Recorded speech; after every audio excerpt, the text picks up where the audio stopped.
السلام علیکم ورحمۃ اللہ وبرکاتہ۔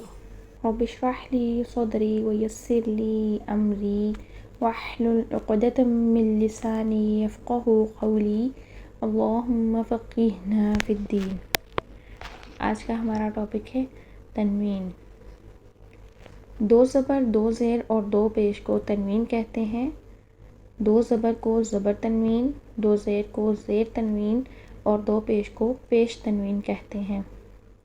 تنوین کے آخر میں نون ساکن کی آواز آتی ہے، یعنی جب ہم تنوین کی ادائیگی کرتے ہیں تو لاسٹ میں نون ساکن کی ساؤنڈ آتی ہے۔ کیسے؟ بادو زبر الف بن، بادو زیر بن، بادو پیش بن، تو لاسٹ میں نون ساکن کی آواز آئے گی۔ اس طرح سے تنوین کی ادائیگی ہوگی، یعنی تنوین کی ادائیگی میں لاسٹ میں ان، ان کی ساؤنڈ آتی ہے۔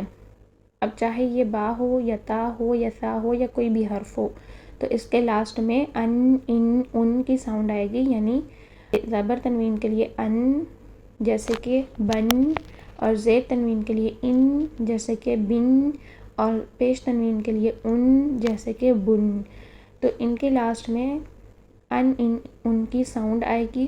تنوین ہمیشہ کلمے کے آخر میں آتی ہے، جیسے عذابن علیما، تو عذابن میں دیکھیے یعنی لفظ کا آخری حرف ہے تو وہاں پر تنوین آئی ہے۔ اسی طرح علیم خبیر، علیم آخری حرف میم ہے علیم میں، تو میم کے اوپر پیش تنوین ہے۔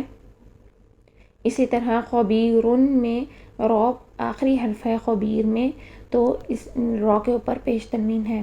جب کسی حرف کے اوپر زبر تنوین آتی ہے تو اس کے ساتھ الف لکھا ہوا ہوتا ہے، جو کہ تنوین کی ادائیگی کے وقت نہیں پڑھا جاتا، بلکہ تنوین کی ادائیگی ان، یعنی جیسے کہ بن، تن، سن، جن، حن اسی طرح ہوتی ہے، لیکن وقف کی صورت میں اس الف کو ایک زبر کے ساتھ پڑھا جاتا ہے۔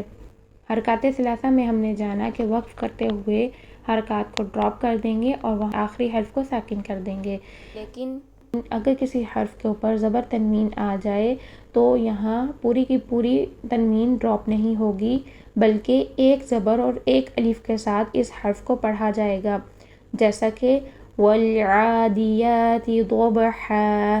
یہاں پر دیکھیے ضبحن تھا تو ہم نے آیت کو کمپلیٹ کرنے کے لیے یہاں پر وقف لیا، تو وقف کی صورت میں ہم نے ایک زبر اور ایک الف کے ساتھ جب ملا کر پڑھا تو یہاں پر ہم نے 2 کاؤنٹس کے لیے اس کو لمبا کیا، 2 سیکنڈ لمبا کیا الف مدہ کی صورت میں۔